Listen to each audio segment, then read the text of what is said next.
Welcome, ladies and gentlemen, to Void Bastards, the new indie darling from Blue Manchu. It is a game that maybe you haven't heard of yet, but it will be something that I think will make a huge splash in 2019.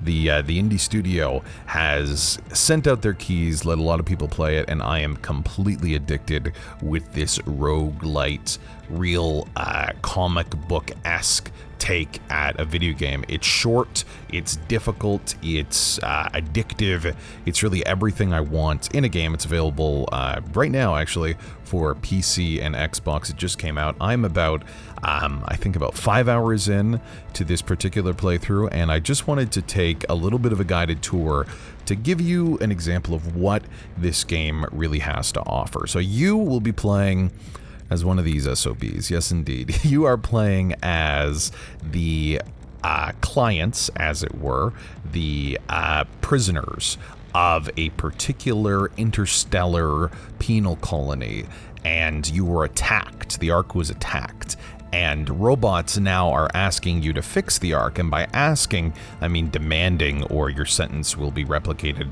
hundreds and hundreds of times over. The amazing conceit in this game is that every instance where you die, your character has a unique set of skills and sometimes tragic flaws, but your character dies, the knapsack on your back jumps off the dead character, and a new prisoner is sent out to continue where you left off. This leads to some really harrowing moments and kind of continues the journey of your character. So let's continue where I am right now. So, this looks a little bit daunting, but these are all of the items that help me, all of the weapons that I've created. This is my new girl, Rogers. I played as my main woman, Williams, for most of this game. I decked her out, she had all the best traits, and some pirates attacked and she died, and I was absolutely devastated. The fortunate thing is, anytime your character does die, the progress that you've made for the action items of trying to, find safety stays where it was, and all the items that you have created with the previous character are still there. All of the parts that you've collected are still there. The things that are not there, though, unfortunately, is all the ammo. In my first run, where I'd only died a few times, I had an absolute shit ton of ammo that is really, really necessary in this game.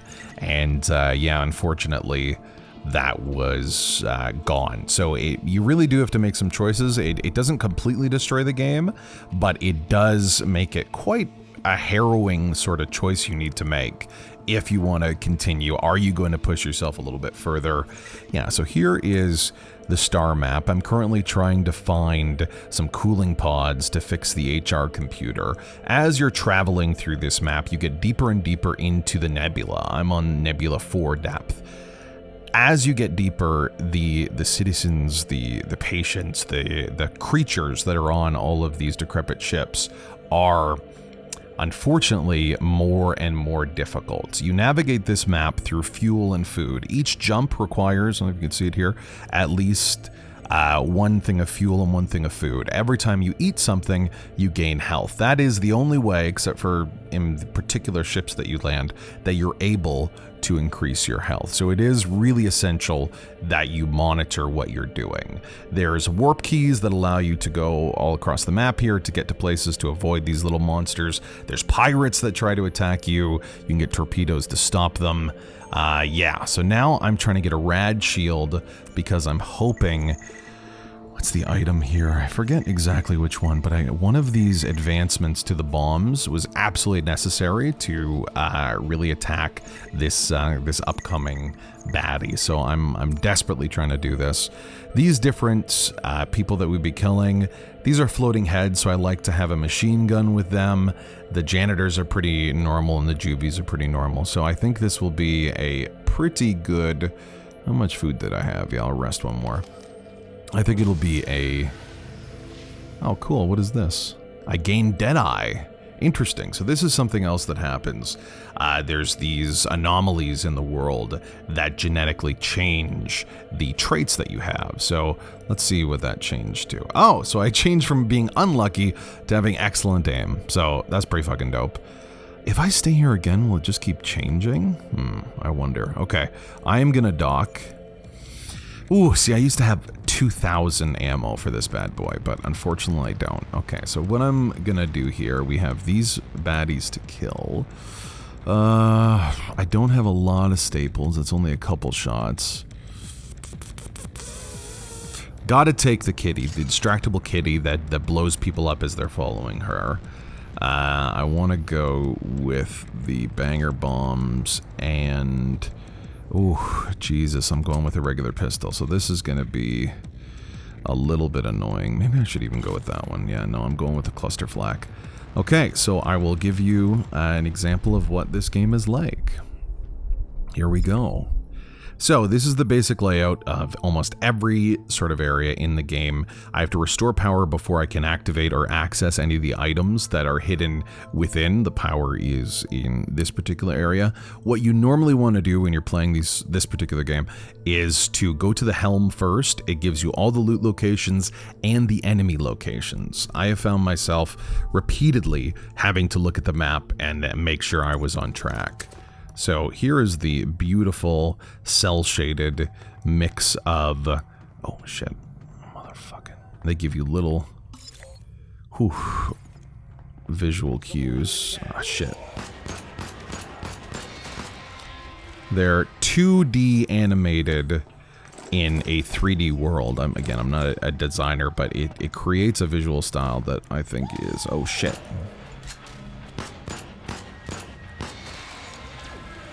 So my ammo, oh fuck me, these guys I'm not happy about.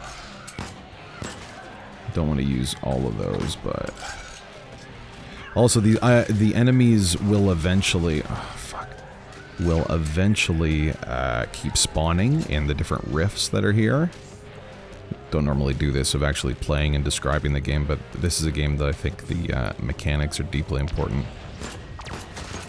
So when that baddie dies, when my cute little... Okay, I gotta get rid of this. Yeah, I am not doing this very well. Normally you're trying to hide and get away from all these guys. I'm wasting a ton of ammo here. Well, yeah. So... where the doors are, closing and locking the doors is really essential, but I can't do that because the power is out. So let me... Can I sneakily...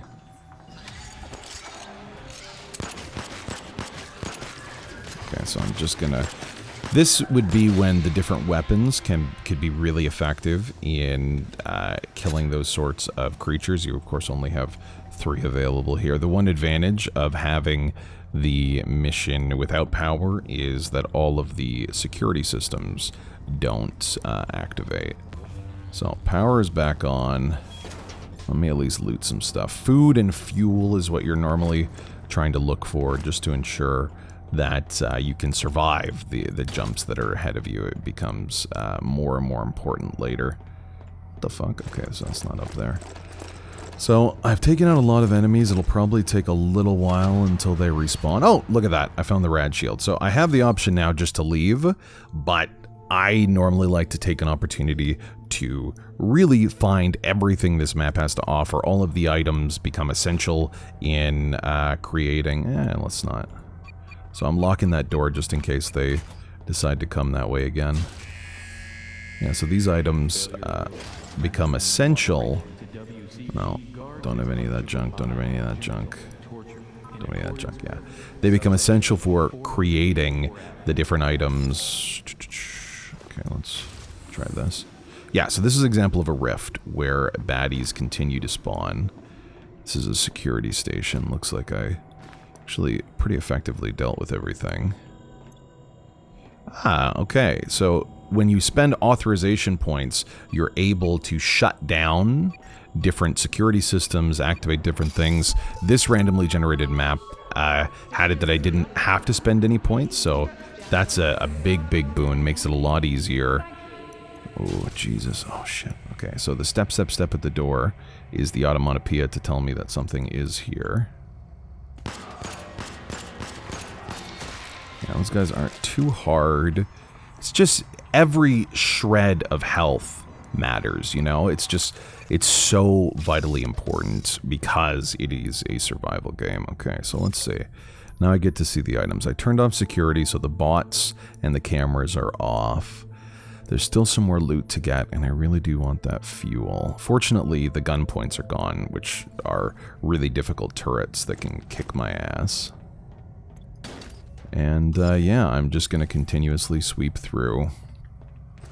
The baddies that we had here aren't as difficult. There aren't ones that you really have to avoid. Yeah, see, normally that would be going off and they would send a robot after me if I didn't destroy it quick enough. Grabbing a little bit of fuel. Oh, some bullets, some really needed bullets. Yeah, this thing would absolutely destroy me. Oof. Yeah, the rift's there, so that's not great. Most of the essential items are behind an authorization door where that you do have to spend merits on. Like a magnifying glass, which is a pretty... Shit! Oh my god. So you can see it there, the kind of mix of 2D and 3D in the cel-shaded world that I just absolutely fucking love. Alright. Yeah, so I got a little bit of fuel there. It'll tell me where the bad guys are, so I should probably speed up. Oh, there is a timer to all this.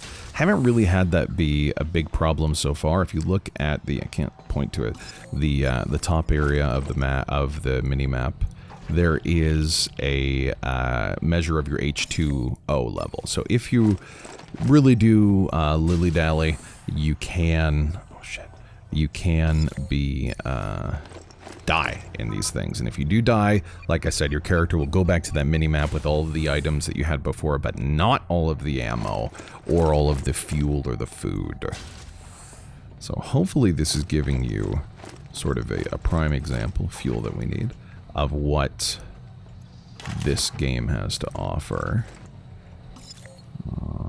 Yeah, it's one of these things where all of the systems work so well. Depending on the items that I have, it will dictate how I want to play the game, how punishing I want to be, how much do I really want to risk it for reward. And it always is visually interesting, so it's a really exciting way to celebrate systems that just work together so well. I do wish that the cool narrative stuff was a little bit more highlighted, but yeah, this is something that I have absolutely fallen in love with. Some more zap charges, ammo for shit that I don't need. You start to, if you've played it, anyone's played these sort of games, have just kind of like a flow where your eyes are more on the mini-map than anything else. You can either go really slowly and watch every particular move you make, or fly through it, trying to avoid as many of the combatants as you can. So we're looking at the map here, pretty much done. You don't get any advantages actually from killing the warped citizens. Sometimes you're able to maybe get an item, but yeah, I haven't found it to be really the best idea to kill everything in every level. Let's continue here. Okay. I'd love to know in the comments what you think of this sort of game. This is the thing you're looking forward to. So this is the rad shield that I was looking for. That'll make me that badass item. Some other salvage items that'll help out. Food and fuel. So we're stowing that away. All the items are shown here. And now we recycle these items that we've gotten into materials to make something in my handy dandy workbench. Yes, yes, this is what I wanted. So my carapace, I think this is the most health you can get. No, there's still more. Jesus Christ. Okay. So I'm not doing that one yet because I need the water-based lube. Gives you a sense of the comedy here for this particular item. Can I build anything? No, can't build anything. I will recycle this because times you'll find redundancies. Yeah, still nothing. Okay. Let's head to the star map. We don't want to go this way because that's a mine that'll hurt us. Let's go this way. Whew, so this is a scary monster. But we need to get there. If we go up here, he might eat us. So maybe... do I need this for anything? Alright, let's go into here. Oh, yes, so I can still do it. Thankfully, the monster went that way. Alright, so I am going to come here. My health is full. Let's dock here, because this particular item, like I said before, if I can find it here, actually creates a ton, well, I thought it did, maybe it doesn't, of other mini items here that are needed. Yeah, so that's the Roar Brifter. That's what I thought. The travel subsidiary. Okay. So, let's see what it is like once again to dock. This tells you the information from before, and we gotta find a little pup bot. Get this guy. So we only have one of those. Ooh, I'm gonna try the toaster. These enemies are pretty easy to kill. I'm gonna go with that and the zapper. So these are just mostly your indirect items, your firearm items, and the different devices that are used to help you. These are the chain bombs that kill a whole bunch of things. This puts radiation that helps kill those flying monsters. This is if you're going for a pure stealth run in some of the harder areas where you can just silently hit them with some toxic spikes and they'll eventually die. I am playing right now on normal, and I found that for most of the things I'm able to navigate, oh, I hate these maps, navigate by just very slowly, kind of being in each particular area and not necessarily killing everything that I see. Okay, let's get it. Let's do it.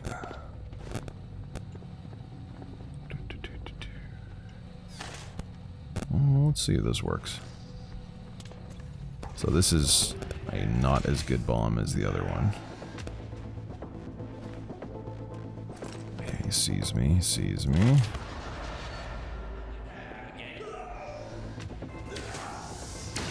Fuck. Yeah, so if you can get them in one, it kills them in one. Is there anyone else? The issue here is the helm is all the way to the other side, so by the time we go through everything... Ugh, I'm not looking forward to that. We've gotten pretty lucky with the people that have been trying to kill us in these last two maps. But I am going to be a little more... Oh, fuck. Yeah, so those are the bomb bots I was telling you about before. That I was able to... What the hell? That's strange. Oh, come on! Oh, shit. Yeah, so that's me not doing this very well. And running out of ammo. So this was not the best choice that I've made here. This is another area where you could get more CO2, or sorry, O2, to lengthen the amount of time you're allowed to be in each little mini area. You can't turn off the power in my experiences. So that's something. Ooh. Unlike the other map. Oh, nice. I forgot I have the zapper. Does this keep it zapped? I didn't use this too much for these guys. I think it keeps it zapped for a pretty long time. And I can also authorize them to help me. Which is what... Oh, shit! Moving, moving. So, when you're getting overwhelmed like this...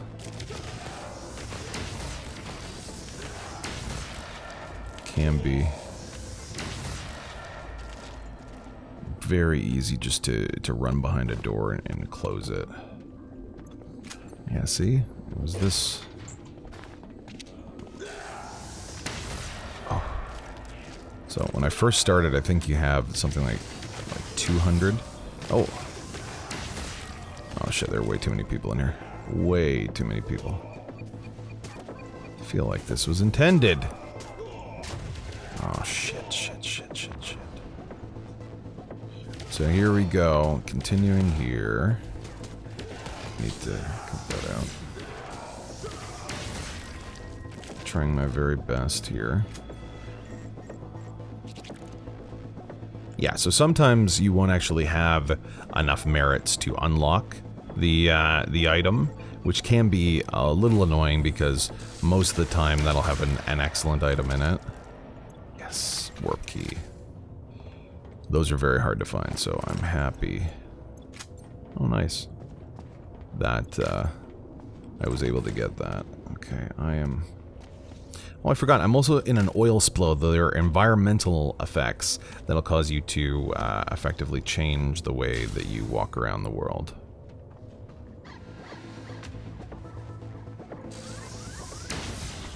Yeah, so that thing would have wrecked me.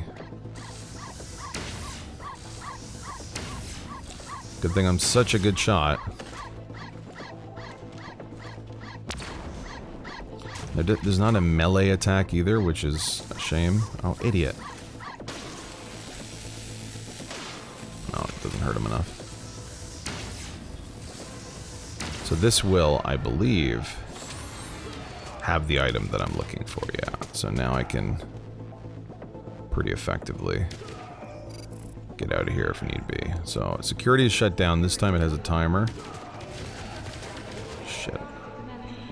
It pauses the game every time you decide to pause. I'm gonna go down to Helm. Just because I have so few of these left. Door's broken here. Really have to be more careful in these areas.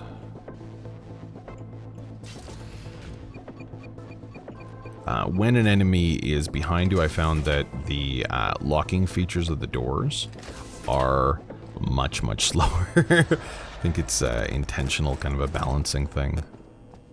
Okay, so we got another one here. So at this point, it's a really good example of the risk and reward factors that I'm considering. Because on the one hand, oh, Fajamada. And I think I made a mistake there. Pretty big one. Normally it wouldn't, okay, let's see. Pretty good. Whew. As I was saying, the risk and reward of attempting to get these last items versus the amount of damage this will do to my health and how this could affect the resources that I have.